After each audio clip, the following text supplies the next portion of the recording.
बहुत समय पहले एक सुदूर और रहस्यमय राज्य था जिसका नाम था अमृतगढ़। यह राज्य अपनी समृद्धि और शांति के लिए प्रसिद्ध था, लेकिन इस राज्य की एक और विशेषता थी, यहाँ की राजकुमारी संध्या।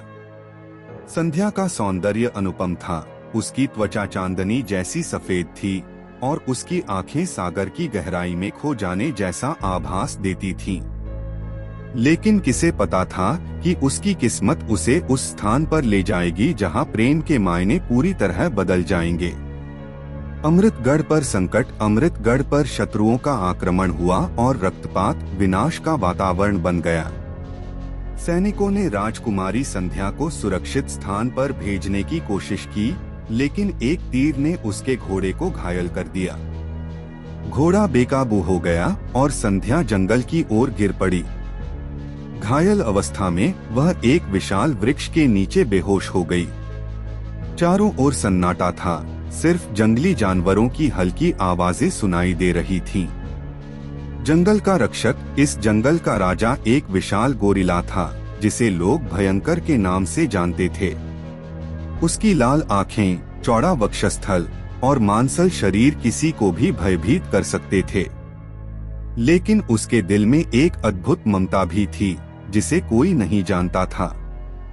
जब भयंकर ने संध्या को देखा तो वह खुद को रोक न सका। उसने धीरे से उसे उठाया और अपनी गुफा में ले आया।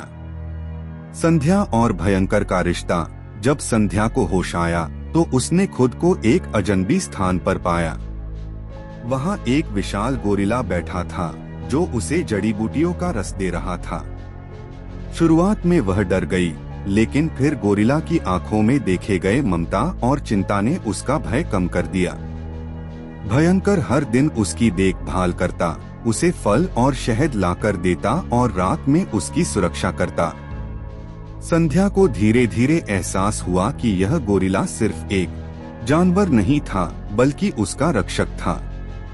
प्रेम का एहसास समय बीतने के साथ साथ उनका रिश्ता और गहरा होने लगा।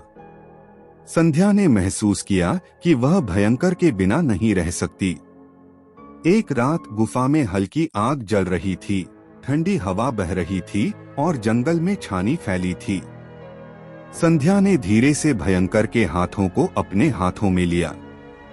वह कांप रहा था, शायद पहली बार किसी ने उसे इतने प्रेम से छुआ था। उसने धीरे से उसके चेहरे पर हाथ फेरा और भयंकर की आंखें बंद हो गईं। उस रात संध्या ने महसूस किया कि वह भयंकर के बिना जीवन की कल्पना भी नहीं कर सकती। नई जिंदगी का आरंभ। कुछ महीनों बाद संध्या ने महसूस किया कि उसके शरीर में बदलाव आ रहे थे।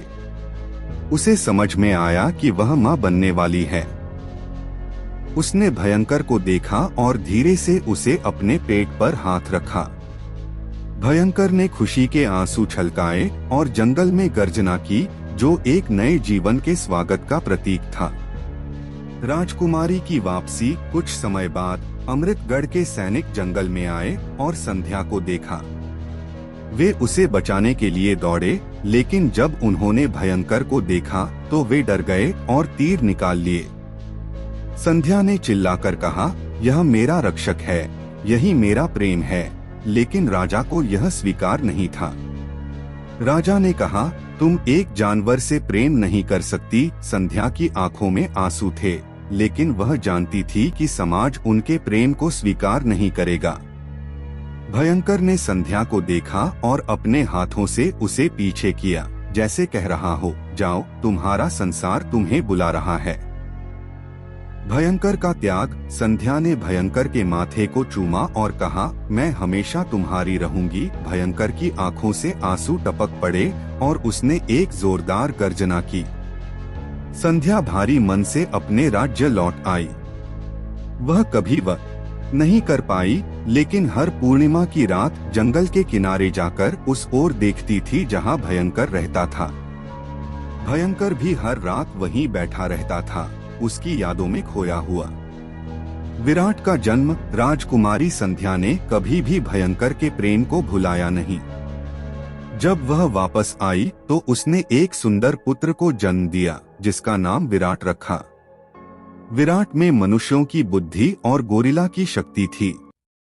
उसकी शारीरिक ताकत असाधारण थी और उसकी आंखों में वही लालिमा थी जो उसके पिता की थी। राजमहल में विरोध। राजमहल में विराट के असाधारण शारीरिक बल से कुछ लोग डरते थे और उसे राजगद्दी के लिए अयोग्य मानते थे। एक दिन राजा ने घोषणा की कि विराट अमृतगढ़ का उत्तराधिकारी नहीं बन सकता, क्योंकि उसका रक्त शुद्ध नहीं था और वह जंगल का अंश था। संध्या को यह सुनकर गहरा दुख हुआ, लेकिन वह जानती थी कि उसका बेटा ही उसका सब कुछ था। विराट की खोज। विराट जब महल से बाहर निकला तो उसे एक आवाज सुनाई दी जो उसकी आत्मा में गूंज उठी। वह जंगल में गया और वहां भयंकर को देखा। भयंकर ने विराट को अपनी गोदी में उठाया और उसे जंगल की ओर ले गया। विराट ने पूछा, तुम कौन हो? भयंकर ने कुछ नहीं कहा, लेकिन उसके हाथों से विराट के चेहरे को छूकर उसे पहचान लिया।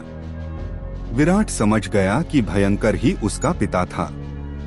अमृतगढ़ की सशक्ति। विराट ने भयंकर की विरासत को अपनाया और अपने भीतर की शक्ति को जागृत किया। उसने अपने शत्रुओं से संघर्ष किया और अमृतगढ़ को मजबूत किया। वह जंगल का पुत्र था, उसे हराना आसान नहीं था। कुछ सालों में विराट ने अमृतगढ़ पर अपनी शक्ति स्थापित की और न्यायप्रिय राजा बना। अंतिम मिलन। विराट ने एक दिन महसूस किया कि अब उसका कर्तव्य पूरा हो चुका है। वह जंगल की ओर लौटा, लेकिन वहां का दृश्य बदल चुका था। वह गुफा अब वीरान थी और चारों ओर भयंकर की यादें थीं। उसने एक पुराने पदचिह्न और सूखे पत्तों के बीच भयंकर की अंतिम निशानी पाई। विराट की आंखों से आंसू बहने लगे और उसने प्रण लिया कि वह कभी भी अपने पिता को नहीं भुलाएगा।